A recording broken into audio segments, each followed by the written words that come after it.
Welcome to our project for cross-layer tracing in Kubernetes. Our team consists of Aditya, Reet, and Han.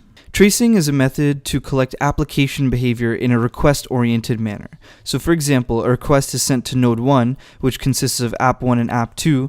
Then another request from node 1 is sent to node 2, and that has app 3 and app 4.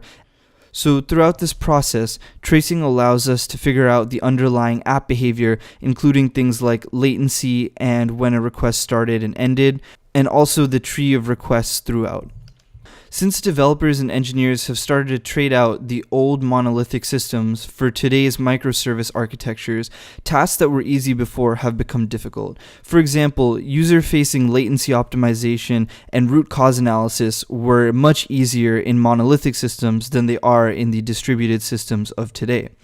So, for this purpose, modern-day distributed tracing systems have addressed these issues, but they do so in an application-level instrumentation fashion using APIs that are incompatible with each other.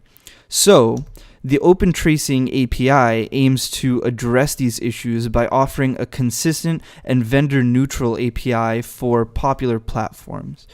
So Jaeger is a distributed tracing system created by Uber Technologies and released as open source, and it has been designed from the ground up to support the open tracing standard. For example, it represents traces as directed acyclic graphs and not just trees, and uses the span model to encapsulate information about latency, start time and end time of requests, and what processes requested things from other processes. So what is a distributed system? A distributed system consists of multiple computers, and all these computers communicate through a network and coordinate their actions by passing messages.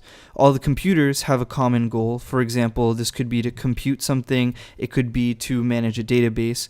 There are many alternatives for the message passing system, including pure HTTP requests and remote procedure calls. So let's talk about Kubernetes. Kubernetes is a container deployment orchestrator. The Kubernetes platform automates deploying, scaling, and managing containers. So a typical Kubernetes architecture looks something like this, with a master node in the middle and several worker nodes which contain the actual processes that are running. One node always has a kubelet so that it can talk to the master node, and a Docker instance on top of which all of the applications run. Each node has several pods, and each of the pods have several containers. So what is a container? A container is an isolated environment for an application. Each container has a unique namespace, and an application can only use resources defined under that namespace. Kubernetes can have a containerized app as its own service. In Kubernetes, a service is an abstraction which defines a logical set of pods and a policy by which to access them, sometimes called a microservice. As an example, consider an image processing backend which is running with 3 replicas. Those replicas are fungible. In other words, the front ends don't care which backend they use.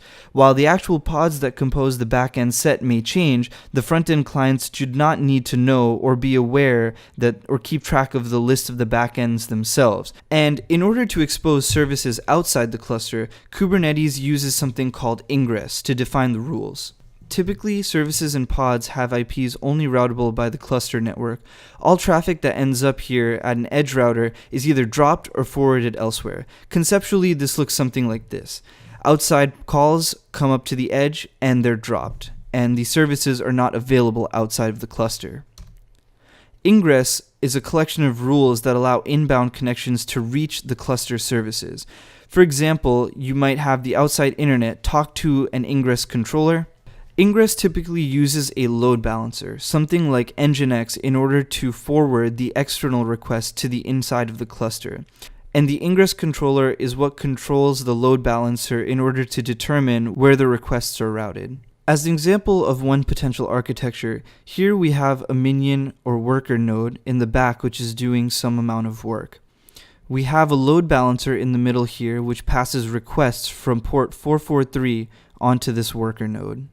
So now, knowing about Kubernetes and tracing, the goal of our project is to add Jaeger trace points to Kubernetes such that the outside requests coming in for ingress can be traced and added into a Jaeger trace. So our project was divided into 3 parts. First, we had to find the data path that requests follow for Kubernetes. Then we had to figure out where to add trace points. And then we had to figure out how we were going to add these trace points using the Jaeger API. Nginx is a free, open-source, high-performance HTTP server and reverse proxy. It's known for its high performance, stability, and rich feature set, and Kubernetes, for this reason, uses it as an ingress. When Nginx receives a request for a particular server, it makes the load balancing decision and performs network address translation on the request packet, changing the recorded destination IP address from its own to that of the content server it has chosen on the internal network. Similarly, before forwarding server responses to clients, the load balancer changes the source address recorded in the packet header from the server's IP address to its own. Once Nginx receives the request, processes it, and sends it to the corresponding application server, the server then finds the resource being requested and generates an HTTP response. An HTTP response has a similar structure to an HTTP request, containing a status line, response header fields, and an optional body. Here we have a simple diagram showing how Nginx acts as a load balancer. So we have 3 client apps on the outside, each of which request either service A or service B. When they make these requests, Nginx then forwards them to either server app A or server app B on the back end. So next we're going to be talking about some of the progress that we made in our project and some of the issues that we ended up running into. We were able to get Jaeger and Hot Rod running on our local machine. So when we went to the page for Hot Rod and you clicked a button, it would basically show you how the request propagated through the back end. This view on the left here shows the spans and the latency at each step. When we tried to deploy Hot Rod on the MOC, we ran into issues with the Go package installation. We were not able to get Hot Rod running on the MOC. So now we'll discuss everything we did relating to Kubernetes, what issues we came across, and how we solved them. The very first thing we did was install Minikube locally and do some basic testing. It was a one master version of Kubernetes, and installation was pretty simple. We deployed Hot Rod on Minikube and played around a little bit in order to understand how the tracing was occurring. To understand the network path of Kubernetes, we started going through the source code. However, understanding where the data is flowing from the source quickly became untenable. After that, we started extracting some logs of different levels to see if we could break it down. As you can see in the picture, we got logs on the node level. After sifting through logs for some time, we were not able to get the information that we were looking for out of them. Next was the most frustrating part of the project, installing Kubernetes on the mass open cloud. We literally spent a month on this as our entire project was based off of it. At every point, we kept running into errors which were beyond our understanding. We also tried installing it using Ansible, but we weren't able to. We sat with our mentor for one entire day at Red Hat, but we still failed to get it running on the mass open cloud. At this point, our mentor from Red Hat, Peter, indicated that it might be best to work on a single part of Kubernetes, the ingress services, outside of Kubernetes, and work with that alone. Eventually, with the help of another team, we were able to install Kubernetes on the mass open cloud. But at this point, our focus had shifted to implementing tracing in Nginx alone, as it is the ingress load balancer for Kubernetes.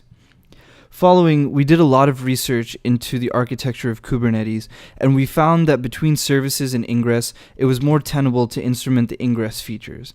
There was a strong possibility that the data we were looking for in services is being sent at the kernel level. However, this isn't the case with ingress, as the HTTP headers are sent at the application level to the load balancer. We found that the Nginx reverse proxy is being used as the ingress method, and after doing research, we could add trace points there. So we decided to give up on installing Kubernetes and instead focus on Nginx. After finding some architecture diagrams for services and ingress, we thought it'd be likely that data for services is flowing inside the kernel, as we mentioned before, and therefore we wouldn't be able to access it. According to this diagram above, the load balancer is functioning at the application level, and we would be able to access the data and use it to instrument the ingress feature. As seen in the picture above, Nginx would potentially get an HTTP request from the machine outside the cluster.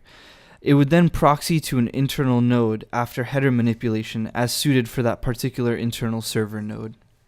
As mentioned earlier, we dove straight into the Nginx source code. The source code was written in C, so it was comparatively easier for us to understand. First, we installed Nginx using the installer package. We got 2 Flask apps running in the backend and proxied these apps to see how it worked. This went well, and we were able to proxy them and have the Flask app instrumented with Jaeger trace points to get the data across into Jaeger. To understand the flow of a request, we then installed Nginx on our local cluster from source. Initially, we ran into a few problems while trying to install, but after getting a few dependencies, we were able to replicate the setup that we had from the package installer earlier. In other words, 2 Flask apps being proxied. We added log statements into the code and compiled again to get information about the flow of function calls when a proxy request is executed to our backend Flask servers. Using the Nginx configuration file, we were able to add static headers to the requests being proxied to our backend Flask apps. This indicated that there was a possibility for us to add a dynamic header to the source code, which would allow us to propagate trace context information that is needed for Jaeger to operate. As seen in the picture, a single request would go through all of these functions. We carefully went through each one of them and found the points where we could start and close a trace. We were also able to access the incoming and outgoing headers for the request to Nginx through the finalize request function. In this function, we logged the headers to an output file, and doing so, we found the functions where the header manipulation is taking place, which gave us an idea of where it might be possible to instrument Nginx with trace points for Jaeger. Next, we wanted to be able to add our own trace IDs into the request. This would propagate through to the Flask applications. So this trace ID would be used to start and close a trace span. For this, we built a module to add custom headers to the request. Jaeger requires a trace ID, a span ID, and some metadata, all of which had to be added to this header. We also built a module to look for a particular header in the response. This module would look for the trace header in a response request from the backend. When it finds the specific header, it will close the span for that span ID. After this is being done, we had to get Jaeger to somehow use these IDs to actually trace the request, and this is where we weren't able to deliver. Jaeger has instrumentation bindings for several major languages, including C++, Python, Node.js, and C#. However, it doesn't have any available bindings for vanilla C. This became a major issue for us as Nginx is written in C, and therefore instrumentation became our biggest issue. Since our backend is simple Flask application servers, we first implemented tracing in them using Python bindings for Jaeger. We were able to get a few spans out of them, and it can be seen in the image that our parent span started for 3 seconds and then the child span started, both of them then closed together. After consulting with our mentor as to how to get around the incompatible bindings between Jaeger and Nginx, we decided to try and compile Nginx code with a After consulting with our mentor as to how to get around the incompatible bindings between Jaeger and Nginx, he suggested that we try to compile with G++. So we tried that. However, compiling with G++ yielded a myriad of errors, and so we abandoned that option.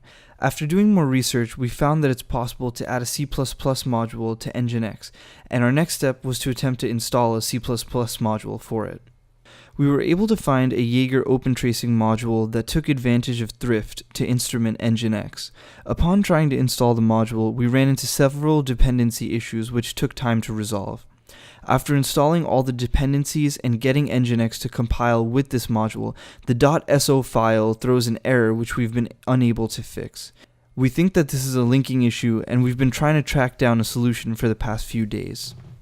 This is the farthest we got with the project, but as far as our future vision is concerned, we'd like to continue working on the open tracing Jaeger module in order to get the instrumentation and try to resolve the errors that we were getting at this point. If we were able to do that and we were able to get traces in Nginx, our next step would be to make a Docker image of all of this and try to use it in Kubernetes as the load balancer. In the future, we would hope that Jaeger has C bindings, which would allow for instrumentation much more easily. If that were the case, then I think that instrumenting the ingress services would become tangibly possible, and that it would be possible to trace requests coming in from outside the cluster. It'd also be good for another group to try to instrument the existing load balancer in Kubernetes and not Nginx, as there are Jaeger bindings for that. If the next group was able to take a look at the internal proxy that's written in a language with Jaeger bindings, then it may very well be possible for them to instrument internal services. But since we focused all our time on ingress, we weren't able to do a thorough examination of different available service routers and how they routed data between nodes. As far as our lessons learned, apart from the various technologies that we learned throughout the course and project, early in the project we should have failed fast and moved on to the next task quicker. When installing Kubernetes in the mass open cloud didn't work out, we really should have asked for help sooner, or we should have tried to install Kubernetes on a local cluster over which we had physical control. Although we ended up doing both of these things, we achieved them far too late and we couldn't overcome the time limit. We realized that we should have done more thorough research on the section we were trying to instrument. Since we tried to instrument Nginx and there were no C bindings for Jaeger available, we became stuck and we had to find workarounds for this limitation. The potential workarounds we found didn't end up panning out, and upon seeing this, we think it might have been better if we tried to instrument one of the Kubernetes internal ingress load balancers, which are written in Go, and Go has Jaeger bindings, which would have made that process much easier.